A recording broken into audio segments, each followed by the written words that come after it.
नागालैंड में भी कांग्रेस करीब करीब 25 साल से लगातार चुनाव हार रही है।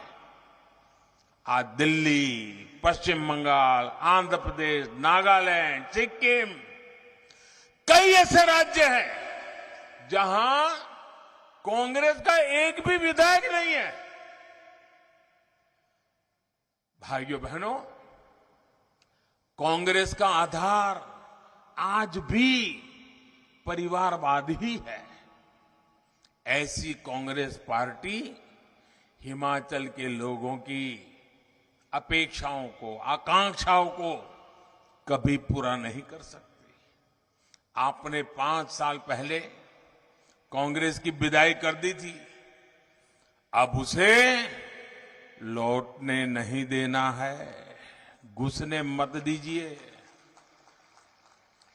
आज मुझे ये देखकर खुशी है कि हिमाचल के लोगों को भी ये भली भांति समझ आ गया है कि 5 साल बाद हर बार सरकार बदलने की परंपरा, इस परंपरा ने सबसे ज्यादा किसी का नुकसान किया है तो राज्य का नुकसान किया है, राज्य के नौजवानों के सपनों को कुचल दिया है।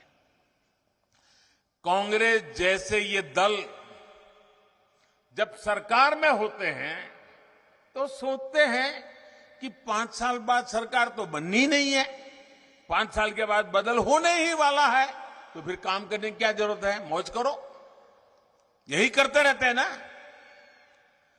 और इसलिए उनका अपना पूरा ध्यान 5 साल में जितना इकट्ठा कर सके, जितना माल लुटाई कर सके, तिजोरी भर सके, काली कमाई कर सके, उसी में लगा रहता है।